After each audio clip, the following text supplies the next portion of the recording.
नमस्कार, news our के खास कार्यक्रम 4 बड़ी खबरों में आपका स्वागत है। मैं हूं अभिनय सिंह चौहान। आज की पहली बड़ी खबर जम्मू कश्मीर के उपराज्यपाल को लेकर है, जहां केंद्र सरकार ने उन्हें दिल्ली एलजी के समान ही शक्तियां प्रदान कर दी हैं। दूसरी बड़ी खबर 13 राज्यों के उपचुनाव को लेकर है, जहां किसी को जीत मिली तो किसी को हार का मुंह ताकना पड़ा। तीसरी बड़ी खबर ग्लोबल इन्वेस्टर समिट को लेकर है, जिसमें मध्य प्रदेश के मुख्यमंत्री डॉक्टर मोहन यादव शामिल हुए। और चौथी बड़ी खबर उत्तर प्रदेश में होने वाली भाजपा कार्य समिति की बैठक को लेकर है। तो चलिए शुरू करते हैं 4 बड़ी खबरें।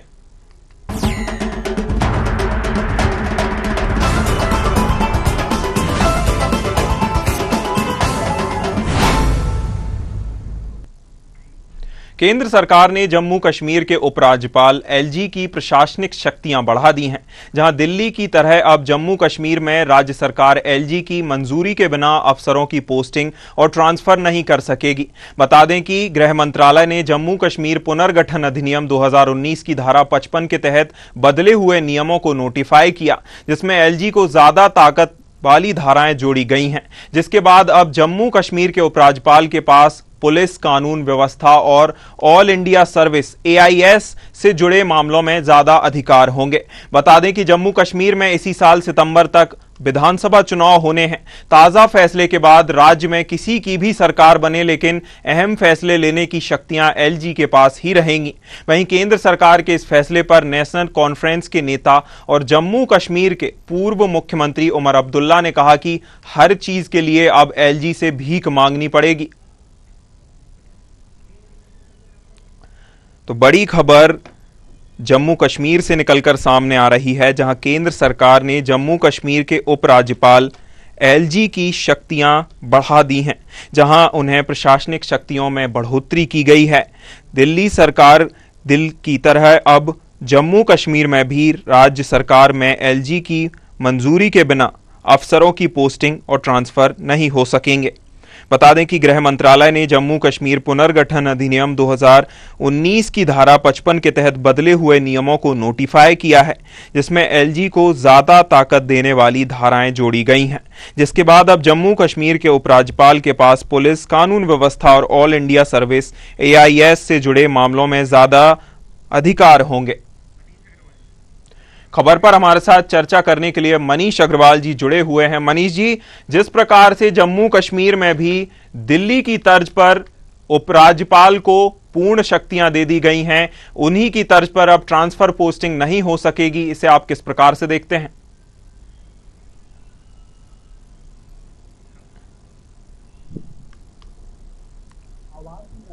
जी मनीष जी, आप तक मेरी आवाज पहुंच रही है?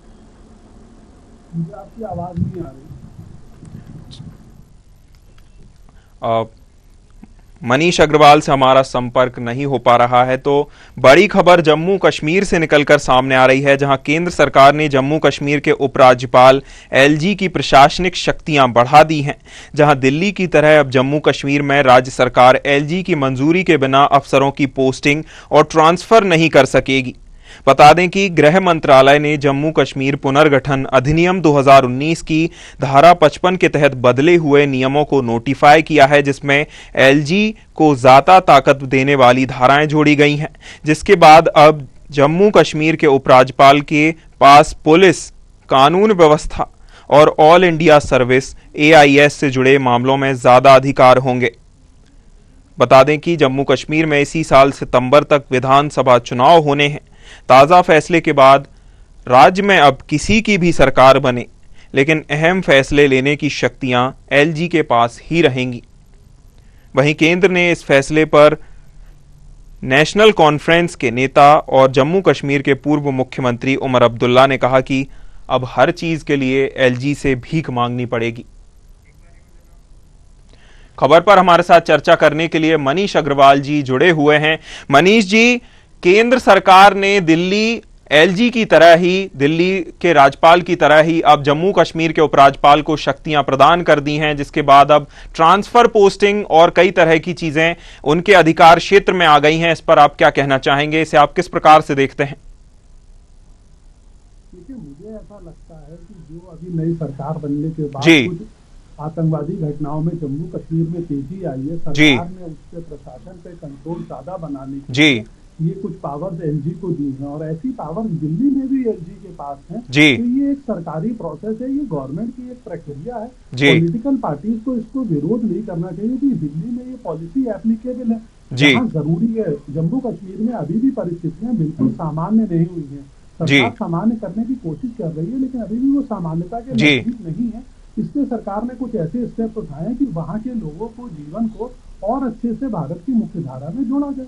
जी मनीष जी, इस पर केंद्र सरकार की ओर से यही सफाई निकलकर सामने आई कि ये शक्तियां पहले ही प्रदान कर दी गई थी जिस दिन 370 हटाई गई थी। हालांकि अधिसूचना अभी जारी की गई है कि उनके उपराज्यपाल के कार्यक्षेत्र में, उनके अधिकार क्षेत्र में इस तरह की शक्तियां भी आती हैं जो कि दिल्ली के राज्यपाल की तरह, दिल्ली के एलजी की तरह ही होंगी। लेकिन इस पर अधिसूचना जारी होने के बाद ही क्यों अब विवाद गरमा रहा है?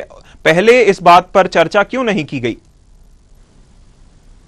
देखिए, मुझे ऐसा लगता है कि जम्मू कश्मीर जो है चुनाव के नजदीक जा रहा है। जी शायद 3 राज्यों के चुनाव जो इस साल के अंत में होंगे, तो सरकार जम्मू कश्मीर में भी चुनाव कराने की कोशिश करेगी। जी तो वहाँ पे एक गवर्नमेंट फॉर्म करने की कोशिश करेगी। अगर हम लोग ये देखते हैं कि सरकार ने वहाँ क्या अच्छा या क्या खराब करा, तो अभी आप देखिए 2024 के चुनाव में 96 के बाद पहली बार जम्मू कश्मीर में इस तादाद में वोटिंग हुई थी। जब कहा जा रहा था पूरे भारत में वोटिंग परसेंटेज गिरी हुई है, लेकिन जम्मू में 50% के औसतन वोटिंग हुई थी। तो लोगों का जो है जननायक या लोगों का नेता चुनने के प्रति बड़ा उत्साह था। लोग निकल के आ रहे थे, वोट डाल रहे थे। तो मुझे तो लगता है कि और पॉलिटिकल पार्टीज को कुछ इस तरीके से लेना चाहिए कि सरकार जल्दी से जल्दी वहां चुनाव कराए और एक चुनी हुई सरकार का गठन करे। फिर इन पावर्स पे डिस्कशन होना चाहिए। क्योंकि कांग्रेस के समय या और जो पार्टीज हैं वहां पे, उस समय बहुत सी ऐसी पावर्स थी जो जम्मू कश्मीर को स्पेशल दी गई थी, लेकिन उससे भी क्या आतंकवाद की समस्या हल हुई। तो अब उसे देश की मुख्य धारा में जोड़ना है, तो वहां पे जो बदलाव जरूरी है वो सरकार करने की कोशिश कर रही है, जिससे कि जल्दी से जल्दी वहां एक चुनी गवर्नमेंट फॉर्म हो सके। जी बिल्कुल, सितंबर तक जैसा कि विधानसभा चुनाव होने हैं और स्थिति शांत रहे, शांति से सारे चुनाव हो पाएं। और जैसा कि लोकसभा चुनाव में आपने भी बताया कि लोकसभा चुनाव में उत्साह के साथ जनता ने वोटिंग की थी, जिसके बाद अब आपराधिक और ये तरह आतंकी घटनाएं घटनी शुरू हो गईं, जिसके लोकसभा चुनाव खत्म होने के बाद इसको लेकर भी कहीं ना कहीं सरकार चिंतित है और यह कदम उठाया गया है। बहुत धन्यवाद मनीष जी आपका जुड़ने के लिए, हमारे साथ चर्चा करने के लिए। चलिए बढ़ते हैं, अगली खबर की ओर रुख करते हैं। मध्य प्रदेश और बिहार समेत 7 राज्यों की 13 सीटों पर हुए विधानसभा उपचुनाव के नतीजे आ गए हैं, जहां सभी सीटों पर 10 जुलाई को वोटिंग हुई थी। 11 सीटों के नतीजे घोषित हो चुके हैं। इनमें से कांग्रेस ने 4, टीएमसी ने 3, भाजपा ने 2, आम आदमी पार्टी और निर्दलीय ने 1-1 सीट पर जीत हासिल की है। 2 पर काउंटिंग जारी है, जहां पंजाब की जालंधर पश्चिम सीट पर आम आदमी पार्टी की जीत पर आम आदमी पार्टी नेता संजय सिंह ने इसे आम आदमी पार्टी के लिए वरदान बताया। उन्होंने कहा कि जो भी आम आदमी पार्टी को धोखा देगा, जनता उसे चुनाव में बुरी तरह हराएगी और उसका राजनीतिक करियर खत्म हो जाएगा। दूसरी ओर शिमला के कांग्रेस की जीत पर कांग्रेस नेता विक्रमादित्य ने कहा कि जो मत 2022 के चुनाव में दिया गया था जनता के द्वारा, भाजपा ने उसको सम्मान नहीं किया। वहीं अयोध्या में लोकसभा चुनाव के बाद बद्रीनाथ में उपचुनाव में मिली हार पर कांग्रेस के पूर्व मुख्यमंत्री हरीश रावत ने तंज कसा है। के लिए मैं मंगलौर की जनता को भी बधाई देता हूं और कांग्रेस कार्यकर्ताओं को बधाई देता हूं, बल्कि मीडिया को भी मैं थैंक यू मीडिया कहना चाहता हूं। उन्होंने निर्भीकता के साथ भाजपा की जो गुंडागर्दी थी उसको जो है हाईलाइट किया, उसको आगे लाए ताकि और उनकी गुंडागर्दी को रोका। वो आप कुछ भी मांग करें, उनको मालूम है मंगलौर की जनता जो है स्पष्ट निर्णय दे चुकी है कांग्रेस के पक्ष में। यदि उसको अब सत्ता के बल पर पलटने की कोशिश की गई तो फिर 6 महीने में धामी सरकार को उखाड़ फेंकने में उत्तराखंड की जनता जुट जाए। बहुत बड़ी उपलब्धि है, बहुत बड़ी उपलब्धि है। मैं कांग्रेस अध्यक्ष सहित पूरी कांग्रेस पार्टी को बहुत बहुत बधाई देता हूँ, कांग्रेस कार्यकर्ताओं को बहुत बधाई देता हूँ। खबर पर हमारे साथ चर्चा करने के लिए एएल द्विवेदी जी, वरिष्ठ पत्रकार, हमारे साथ जुड़े हुए हैं। एएलजी, जिस प्रकार से उपचुनाव हुए, उपचुनाव के अब नतीजे भी आ गए हैं, चुनाव के दौरान और इससे पहले जब उपचुनाव की स्थिति कई सीटों पर हॉर्स ट्रेडिंग या इस तरह की के पार्टियां तोड़ी गईं, एक पार्टी से दूसरी पार्टी में नेताओं को भर्ती कराया गया, नई भर्ती उसको लोगों ने कहकर उसका चुटकी ली, तंज कसा, इसे आप किस प्रकार से देखते हैं और इन नतीजों से क्या मैसेज जनता ने देने की कोशिश की है? देखिए, निश्चित तौर पर जिस प्रकार से जी जनमत का एक परिणाम अभी सबके सामने आया है जी, और जो पूर्व में जो वहां पर प्रत्याशी थे उनमें कई लोगों को हार मिली है और कई लोग वहां पर जीत गए हैं। निश्चित तौर से जनता ने मूलभूत सुविधाएं, सड़क, बिजली, पानी, स्वास्थ्य, शिक्षा, रोजगार, ये प्रमुख मुद्दों को ऊपर जो चुनाव थे उसके दे करके उन्होंने अपने प्रत्याशी को चुना है। और निश्चित तौर पर कई जगह ऐसी अचंभित करने वाले परिणाम हासिल हुए हैं जिसकी कल्पना भी नहीं की जा सकती जी। तो कहीं ना कहीं इसमें जनता जागरूक हो चुकी है और निश्चित तौर पर वह विकास और जो सजग प्रत्याशी है, सक्रिय कार्यकर्ता है, उसी को ही उसने चुनाव में जिताया है। जी बिल्कुल, जैसा कि आपने बताया कि जनता ने अहम मुद्दों को लेकर वोटिंग की है, सजगता के साथ वोटिंग कर अपने प्रत्याशियों को जिताया गया है। लेकिन जिस प्रकार से रणनीतियां बनाई गई थी उपचुनाव से पहले, उपचुनाव में कई पार्टियों ने अपना पूरा दमखम झोंक दिया, लेकिन उन्हें उनकी जैसा कि उन्होंने पहले सोचा था कि हमें ऐसे परिणाम आएंगे, लेकिन उन्हें उसके हिसाब से उन्हें परिणाम नहीं मिले। इसके क्या कारण हो सकते हैं कि जनता उनसे रुष्ट हुई? देखिए, कहीं ना कहीं कई बार दल बदलू प्रत्याशी होते हैं जो एक दल छोड़ के दूसरे दल पे जाते हैं जी। और कई बार वह विकास के मुद्दों को ना जनता के सामने लाते हुए अन्य मुद्दों को लाते हैं जी। चाहे वह किसी प्रकार का धर्म का मुद्दा हो या अन्य मुद्दा हो, उसको लेकर लड़ते हैं। लेकिन जनता कहीं ना कहीं जो है विकास और जो मूलभूत सुविधाएं, सड़क, बिजली, पानी, स्वास्थ्य, शिक्षा, रोजगार, भ्रष्टाचार, इनको लेकर के ही जनता हमेशा जो सक्रिय कार्यकर्ता होता है या सक्रिय नेता है उसको चुनती है। लेकिन कहीं ना कहीं जिस प्रकार से दल बदलू का काम हुआ, कई प्रत्याशी छोड़ के अपनी पार्टी अनदर दूसरे चुनाव दूसरी राजनीतिक पार्टी में गए, वहां से उन्होंने चुनाव लड़ा, तो निश्चित तौर पर जनता ऐसे मुद्दों को, ऐसे लोगों को कहीं ना कहीं नकार देती है। इसका खामियाजा इस चुनाव में देखने को मिला है। और जो जहां पर उम्मीद नहीं जताई जा रही थी, वहां पर भी कहीं ना कहीं जनता ने उन लोगों को चुना है जो वहां पर सक्रिय और जमीनी कार्यकर्ता है जी। बिल्कुल, जिस प्रकार से आपने बताया कि कई क्षेत्रों में अप्रत्याशित जीत भी देखने को मिली है जहां जमीनी स्तर पर जुड़े हुए नेता थे, लेकिन पूरे दल बल और सरकार का पूरा फोकस वहां उस सीट पर होने के बाद भी, बड़े बड़े नेताओं के प्रचार करने के बाद भी जनता को लुभाने में कहां पार्टियां या कहां दल नाकाम साबित हुए? देखिए, निश्चित तौर पर विधानसभा के जो चुनाव होते हैं या जो उपचुनाव हुए हैं जी, इसमें कहीं ना कहीं स्थानीय जो प्रत्याशी होता है उसकी बहुत ही बड़ी भूमिका होती है जी। लेकिन कई बार देखने को ये मिलता है कि एक अन्य राजनीतिक दल का व्यक्ति अपनी पार्टी को छोड़ के दूसरी पार्टी में जाकर जब वो टिकट ले लेता है, चुनाव लड़ता है, तो निश्चित तौर पर जनता के मन में कहीं ना कहीं रोष व्याप्त होता है और उसे लगता है कि मैंने तो कहीं ना कहीं हम ठगे से महसूस किए जा रहे हैं। इसलिए वह उन सक्रिय कार्यकर्ताओं पर विश्वास करता है, उस प्रतिनिधि पर विश्वास करता है जो उनकी मूलभूत सुविधाओं को लेकर के आगे बढ़े, चाहे वह बिजली की समस्या हो, चाहे वह पानी की समस्या हो, चाहे वह रोजगार की समस्या हो, चाहे स्वास्थ्य की समस्या हो। इसको लेकर के जो एक सिंपैथी है, एक आइडियोलॉजी है, उसको लेकर के जनता बनाती है और फिर वही आगे चुनाव में, उपचुनाव में उसी को चुनती है जी। बिल्कुल, जिस प्रकार से प्रत्याशी का चेहरा होता है वह जमीन से कितना जुड़ा हुआ है, लोगों की आवाज कहां तक ले जाता है और उनके लिए काम कितना करता है, इसको लेकर जनता ने इसे प्राथमिकता देते हुए अपने प्रत्याशी को चुना है, अपने नेता को चुना है। बहुत धन्यवाद एएलजी आपका हमारे साथ जुड़ने के लिए, हमारे साथ चर्चा करने के लिए। चलिए बढ़ते हैं, अगली खबर की ओर रुख करते हैं। मध्य प्रदेश के मुख्यमंत्री डॉक्टर मोहन यादव शनिवार को मुंबई पहुंचे, जहां उन्होंने इन्वेस्टर्स अपॉर्चुनिटी मध्य प्रदेश कार्यक्रम का आयोजन किया गया, जिसमें उद्योगपतियों और प्रतिनिधियों से 1-to-1 चर्चा कर सीएम ने उन्हें मध्य प्रदेश में हर क्षेत्र में निवेश की संभावनाओं से अवगत कराया। उन्होंने कहा कि मध्य प्रदेश पर्यटन, फार्मा, डेयरी और कृषि जैसे कई सेक्टर्स में निवेश की संभावना है, जहां से देश भर में आवागमन सुगम है। इंफ्रास्ट्रक्चर, प्राकृतिक, भौगोलिक, खनिज एवं वन संपदा के साथ ही मध्य प्रदेश सभी उद्योगपतियों एवं निवेशकों का हृदय से स्वागत करता है। उन्होंने कहा कि यही कारण है कि एनर्जी, टूरिज्म, हेल्थ, माइनिंग जैसे सभी सेक्टर में समान रूप से निवेश की कड़ी संभावनाएं हैं।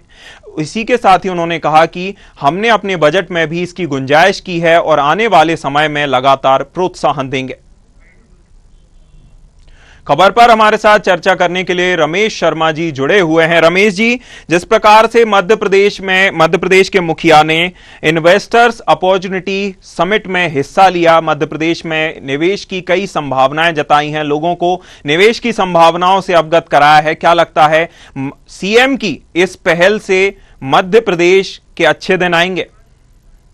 निश्चित रूप से एक अच्छी पहल है जी। मध्य प्रदेश में उद्योगों की बड़ी संभावना है जी। और विशेषकर क्योंकि मध्य प्रदेश देश के केंद्र में है जी। तो मध्य प्रदेश का संपर्क देश के सभी प्रांतों में है जी। तो ऐसी स्थिति में फिर हमारे यहाँ जो इंफ्रास्ट्रक्चर है, इसके अलावा रॉ मटेरियल हमारे यहाँ खूब है। जैसे कृषि क्षेत्र है, कृषि क्षेत्र में लगभग जो आज की आवश्यकताएं हैं, जैसे तुअर की दाल हुई, मूंग हुई, या तेल के लिए मूंगफली हुई जी, अलसी हुई, या गेहूं हुआ। हमारे यहाँ बीच में गेहूं की कुछ किस्में तो ऐसी हैं कि जो जैसे शरबती, उसकी डिमांड विदेश तक में है।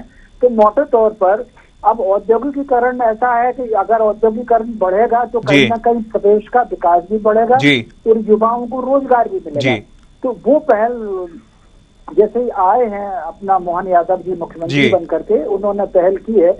एक मीट वो कर चुके हैं उज्जैन में और उसके भी एक अच्छे परिणाम आए थे। और फिर पहली बार सरकार ने जो MOU साइन हुए थे, जो उनके आधार पर उज्जैन समिट के भी, हालांकि ये फरवरी में ही हुई थी, और उन सबको जमीनों का अलाटमेंट और दूसरे जो अलाटमेंट है वो सारे के सारे पूरे हो गए। आज मुख्यमंत्री जी ने बंबई में उद्योगपतियों के उससे और कुछ उनके प्रतिनिधियों से यही प्रगति का विवरण दिया और उनको कहा कि हमारे यहाँ सारी चीज तैयार है और मध्य प्रदेश सरकार ने ये निर्णय लिया है। तो इस आधार पर उन्होंने आकर्षित किया है और बहुत जल्द ये दूसरी समिट जो है मध्य प्रदेश में होने वाली है। जी रमेश जी, जिस प्रकार से आपने बताया कि उद्योग लगने से कई क्षेत्रों में उस क्षेत्र का विकास होता है, स्वास्थ्य से लेकर कई क्षेत्रों में भी जैसे इंडस्ट्रीज लगती हैं तो वह पूरा का पूरा क्षेत्र बस आती हैं जहां उसके कर्मचारी रहते हैं। क्या लगता है उद्योग जितने ज्यादा मध्य प्रदेश में आएंगे तो जो बेरोजगारी देखने को मिलती है, युवा रोजगार की मांग करते हैं, लगातार आवाज उठाते हैं, उस पर कितनी नकेल कसी जा सकेगी बेरोजगारी पर और कितने युवाओं का भविष्य मध्य प्रदेश में समृद्ध हो पाएगा? देखिए, मोटे तौर पर निश्चित रूप से उद्योग लगेंगे तो रोजगार के अवसर मिलेंगे। ये रोजगार के अवसर दोनों प्रकार के होते हैं।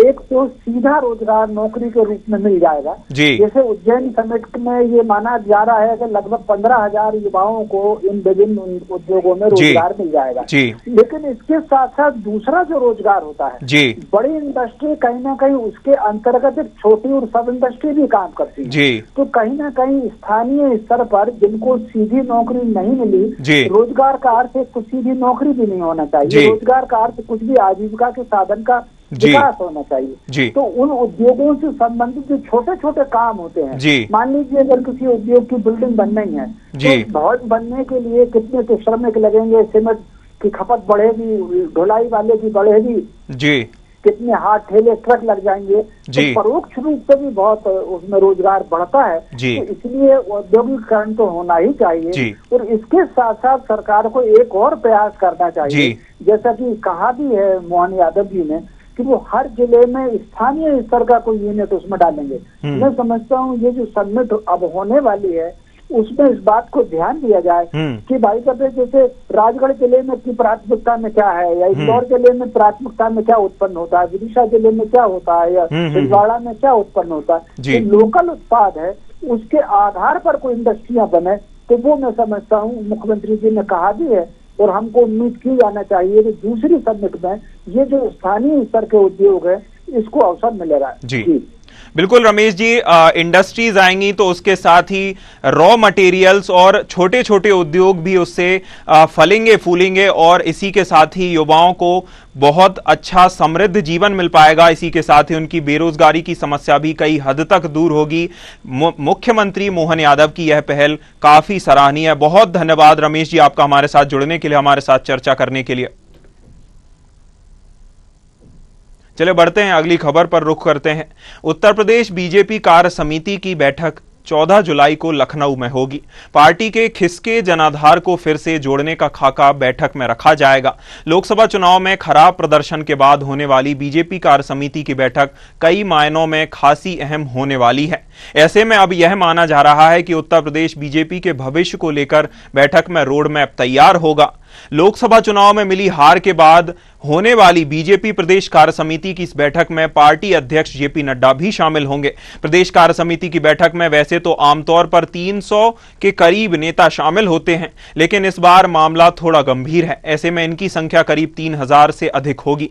कार्य समिति के सभी सदस्यों के अलावा इस बार राज्य के कई लोग भी इस बैठक में शामिल होंगे। इसी के साथ ही पार्टी विधायक, यूपी कोटे के मंत्री और लोकसभा चुनाव के उम्मीदवार भी आमंत्रित किए गए हैं। इसके अलावा उत्तर प्रदेश नगर पंचायत अध्यक्ष के साथ ही नगर पालिका अध्यक्ष नहीं, जिला पंचायत अध्यक्ष और ब्लॉक प्रमुख को भी बैठक में आमंत्रित किया गया है। बीजेपी के राष्ट्रीय अध्यक्ष जेपी नड्डा भी उत्तर प्रदेश कार्य समिति की बैठक के उद्घाटन सत्र को संबोधित करेंगे। खबर पर हमारे साथ चर्चा करने के लिए अनूप मिश्रा जुड़े हुए हैं। अनूप, जिस प्रकार से बीजेपी की एक के बाद एक बैठक हो रही है, कई तरह की जांच की जा रही है कि हार के क्या कारण रहे, कई तरह की समीक्षा की जा रही है, इसके बाद अब बीजेपी कार्य समिति की बैठक कितनी अहम मानी जा रही है? बिल्कुल, देखिए जिन तरीके से उत्तर प्रदेश में भारतीय जनता पार्टी को हार का सामना करना पड़ा है जी, तो उस तरीके से इसकी एक समीक्षा बैठक है जिसमें जो विधायक, सांसद और मंत्री सभी को बुलाया गया है। ब्लॉक प्रमुख, जिला पंचायत अध्यक्ष को बुलाया गया है जी, और सभी से उनके सुझाव लिए जाएंगे कि हार के क्या कारण थे। कार्यकर्ताओं की नाराजगी हो या फिर काम ना हो या फिर विकास का रोल मॉडल हो, सभी लोगों पे जो है चर्चा की जाएगी और इसके बाद एक निष्कर्ष निकाला जाएगा ताकि जिससे कि जो है 2027 के चुनाव में मेरा बोल जी। अनूप जी, जिस प्रकार से उत्तर प्रदेश में एक के बाद एक गुटबाजी की खबरें सामने आ रही हैं, अभी कुछ दिन पहले बीएल जो उत्तर प्रदेश के प्रदेश अध्यक्ष भी हैं, उनकी जो उन्होंने केंद्रीय समिति को, केंद्रीय मंत्रालय को उन्होंने बीजेपी के रिपोर्ट भेजी है जिसमें कई बिंदुओं में हार के कारण बताए गए हैं और उसमें एक कारण गुटबाजी भी निकलकर सामने आया कि आपस में कई गुट बन गए थे। इस गुटबाजी को लेकर क्या कुछ इस बैठक में बात हो सकती है और इसका क्या कुछ निराकरण पार्टी की ओर से निकाला जा सकता है? जी बिल्कुल, देखिए इसको गुटबाजी हो या फिर कार्यकर्ताओं की नाराजगी, इन सभी मुद्दों पर बात होगी और खास करके जो नाराज विधायक हैं या जो सांसद हैं, जिन लोगों में एक दूसरे से मनपुनव्वल रहा है, उसको भी कहीं न कहीं सही करने की कोशिश की जाएगी और साथ ही साथ ये जो एक संदेश दिया जाएगा कि भविष्य में जो भी स्थितियां परिस्थितियां बनती हैं, अगर कोई भी किसी के अंदर कोई नाराजगी होती है तो वो सीधे हाईकमान से बात करें। अनूप, जिस प्रकार जी बिल्कुल अनूप, आपने बताया कि मान मनोबल का भी इस बैठक में प्रयास किया जाएगा और ऐसी क्या नौबत आई कि बीजेपी कार्य समिति की बैठक में मुख्यतः बड़े नेता शामिल होते थे, वह आगे की रूपरेखा पर चर्चा करते थे, लेकिन ऐसी क्या नौबत आन पड़ी भाजपा के लिए कि 3000 से ज्यादा लोग, ब्लॉक प्रमुख और कई प्रमुख, इस पन्ना प्रमुख भी इस बैठक में शामिल होने वाले हैं, जैसा कि खबरें निकलकर सामने आ रही हैं? अनूप, आप मेरी आवाज सुन पा रहे हैं? माफ कीजिएगा, अनूप से हमारा संपर्क नहीं हो पा रहा है।